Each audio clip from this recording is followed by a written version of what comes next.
On behalf of the Norfolk Climate Change Partnership, I'd like to give you all a very warm welcome to tonight's launch on the Norfolk Net Zero Communities initiative. I know some of you have travelled a long way to be here this evening, and your time with the work on this project and in making our communities more sustainable, more prosperous for places to live is hugely appreciative. As chair of the Norfolk Climate Change Partnership group for political members, I'm really excited to have this first Norfolk-wide project on such an important issue. Norfolk is no stranger to the effects of climate change, which is why it is so important we can play our part in reducing emissions and what is down the line for our communities. And I'm also lucky enough to have one of our communities of Ormsby being in my division. So it's a real special moment to be here, and I'm very, very respectful of that.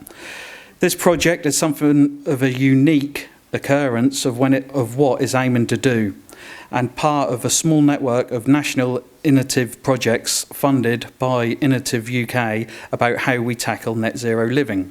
This project connects Norfolk to some of the best resources available to be part of a growing body of leading work that is sharing to help us improve on how we tackle this challenge.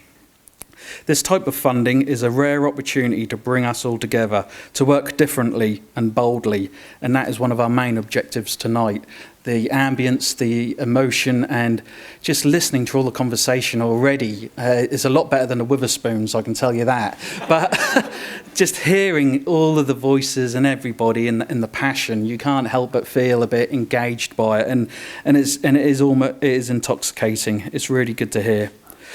For all of us taking part, now is something we should be proud of. The project already interests a number of national bodies as we seek to find the best way to engage people, to understand and to overcome barriers with them and with all that we face in having more efficient homes, cleaner energy and greener travel.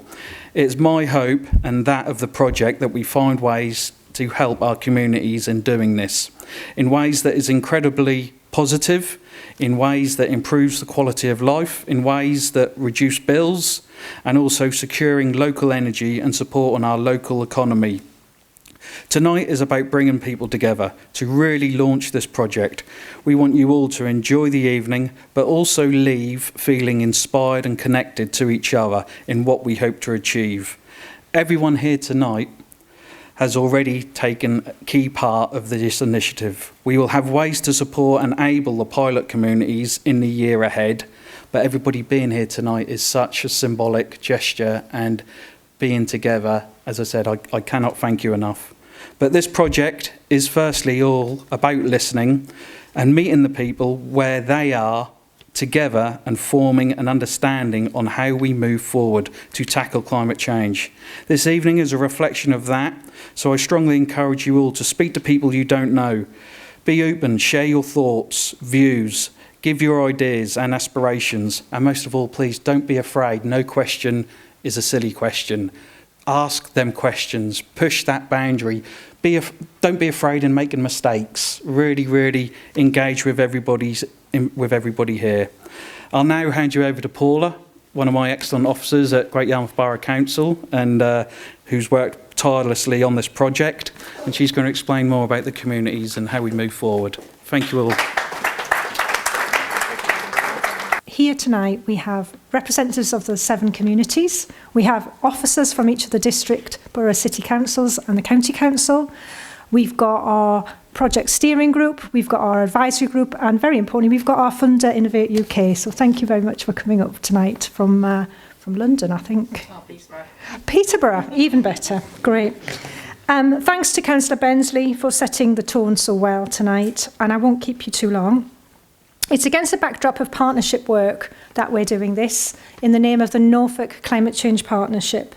It's a bunch of willing members, elected members and officers who really want to do something different for communities in Norfolk to try and help people live decarbonised lives and think about the environment and how they can actually cut their energy bills, what they need to help commute locally, and effectively try and deliver more to do with net zero across Norfolk. Working with other councils in partnership, we are part of the Fast Followers project, which is Innovate UK's. We're one of 21 places across the UK, and we're all connected together, so there's so much learning that we can take from other places. But Norfolk is unique, and our bid and project, which we got the funding for, is about finding barriers, finding out what the barriers that people face in their everyday lives, and how we can help take steps to decarbonise homes, energy and transport. Working with you in the community and your parishioners, your residents, to work out what might help, what can we test at community level, a real place-based project. It's been said that for a change to happen, we need the willing, and I'm standing here with a lot of willing people. So that is a great start. We have been carefully selecting 7 pilot communities, which we're announcing tonight, formally, to help us understand how to talk and engage with local people, to be more willing to pick up the barriers of net zero and embrace it. Barriers such as trust in schemes, what's the best technology depending on where you live, the type of home, where are the trusted traders that can deliver green energy schemes and help people decarbonise their home. Knowing where to start and what's best for them is what this project's about. There's 7 pilot communities. Well, you guys are going to be stars in the next year. For us in Norfolk, you are pioneers. You're going to lead the way for us and really help us have an informed decision. Each one of the 7 communities has been chosen in conjunction with the County Council and the relevant district, borough, city council across Norfolk.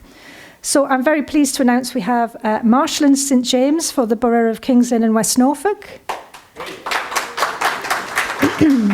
We have Swaffham for Breckland. We have the area of Eton for Norwich. We have Loddon and Chedgrave for South Norfolk. We have Ormsby for Great Yarmouth. We have the Brundle Ward in Broadland. And we have Stalham in North Norfolk. Thank you.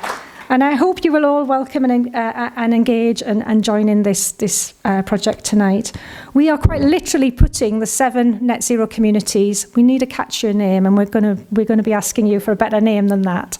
But we are literally putting that on the map today. And I want to thank the local artist Maddie Smith, who's here tonight, for her beautiful artwork, which depicts the 7 communities across Norfolk who are going to be the pilots. So thank you, Maddie.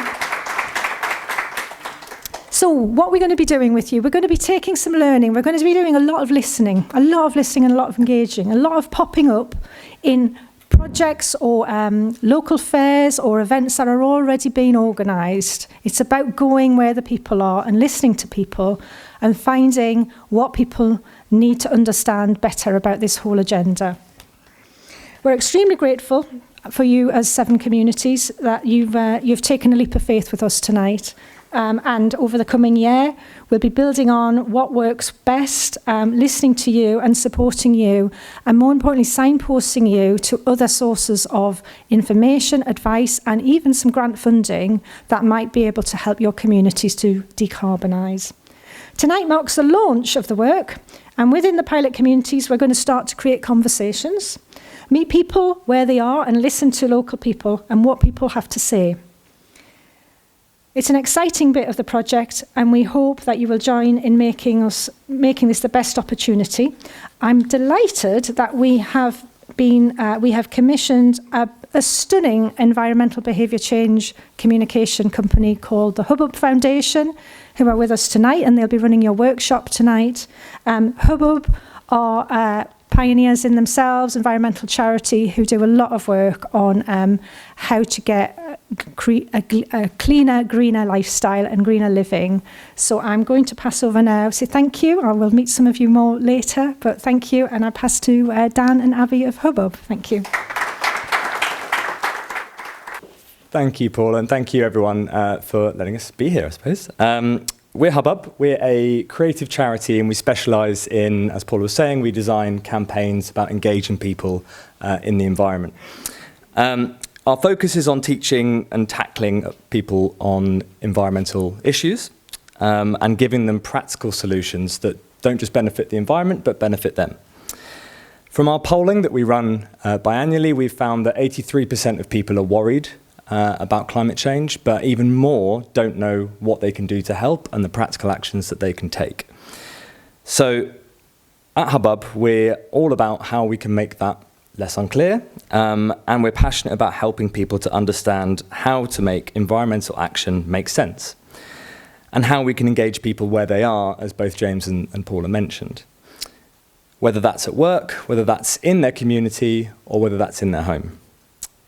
We focus on the positive, and we take time to listen to the communities wherever we're working.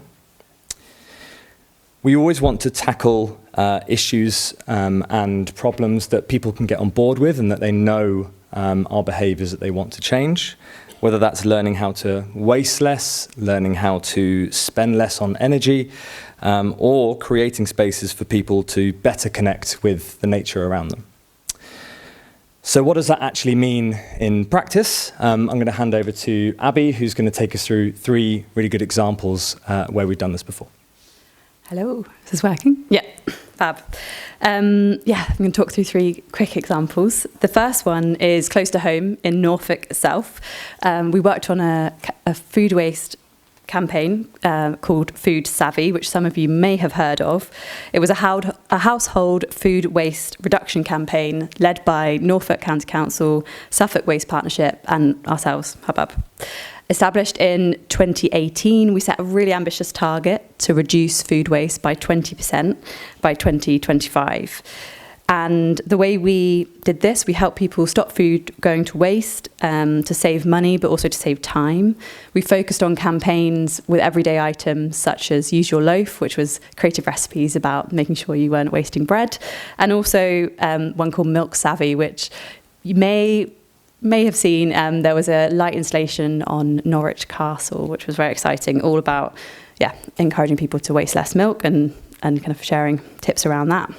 So the impact of this has meant that we got to meet lots of people across Norfolk. We established over 110 partnerships, but also there was a great impact with 2,400 local residents signing up to the food waste website and committing a pledge to reduce less food waste.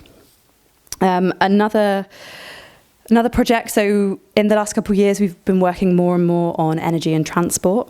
In 2022, we worked in Craven in North Yorkshire on a zero carbon Craven project. And this aimed to raise awareness about how people could reduce the use of energy at home, and also to enable and inspire residents in this area to consider retrofitting their homes. So what we learned here was that we really needed to understand the unique kind of attitudes and views of people in this area. We found that quite a lot of people had the kind of Yorkshire mindset that Lil Frost never hurt no one. And what we uncovered through the project was that people were just looking for a bit of guidance on how to start and wanting bespoke guidance on what was relevant to their own housing stock. So what we did was we delivered this communications in a way that made sense for people, like I say, with that tailored guidance. We also created online resources, webinars, and overall 83% of the community changed their behaviour in some way. Another energy trial that we're still currently running at the moment that I'm working on is in Glasgow, the Glasgow Energy Trial. Here we're working with OVO Energy Solutions, and what we wanted to test out here was whether having a street-wide approach, so working in one community on one individual street, would help those households to overcome barriers to their own retrofit journey, so retrofitting their homes. We know that that brings up a lot of questions. There's a lot of different information out there, a lot of it quite confusing. So here we tested out whether if we kind of created this, built on the sense of community that was already there and worked closely with these 33 homes on the street, would this help to overcome some of the barriers that people spoke about in those initial interviews?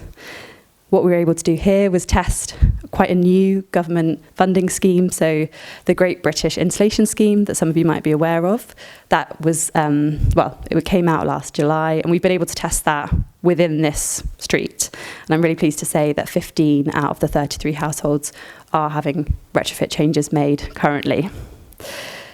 Overall, I mean, these are just three of many examples, but they show us, they really bring home the value of working closely within the community and just the power that people can have, neighbours can have, working together to galvanise. Nearly all these campaigns started in a similar place with a bit of a blank slate, but it's through collaborating, communicating, listening to communities and to each other. They've all been able to grow and now have long-lasting legacies. So, what's the plan for Norfolk? So tonight we're very much at phase one, listening and learning from all of you, which is vital for the success of this project. If you haven't already filled in one of the little postcards that I've been handing around, please do. And also fill in how you travelled here today and how you would have liked to. I'm very intrigued if anyone came by hoverboard, but we'll see. But this listening exercise is vital for shaping the progress of the next few months, but also just to say hi and put faces to names is always good to do. Over the next few weeks and months, we'll be visiting communities, having conversations and understanding what some of those current barriers are for people around energy efficiency, clean heat, power and transport. But also it's important to understand where things are working, where things are being done really, really well. This will then shape phase two, which is engage and experiment. And based on this, we'll then create communications and test out some of those ideas around what will make people more willing and able, it's a phrase we'll keep using, to make those changes. Our approach is then to frame behaviour change in a simple and easy to understand way that makes sense to people in communities. It's cosier and cooler homes, it's lower cost of energy, it's keeping everything inclusive and accessible and positive. To find out what works, we're also going to go through the process of listening and reflected. And the final stage will be around summarising and sharing these learnings to NCCP and you all by creating a bit of a communications toolkit, but also through the process of collaborating and building stronger community connections. The final thing we want to emphasise is that this is just the beginning, and we want to emulate the impact we've seen from powerful collaboration and communication. These campaigns that Abby mentioned didn't just address environmental issues, but they brought people together, creating lasting impacts through shared goals and mutual support. So the conversations that we start today, the ideas we exchange, the relationships that we build will set the foundation for the success of this project. So thank you all so much for being here, and we'd love everyone, if you haven't, to sign up to the newsletter as well.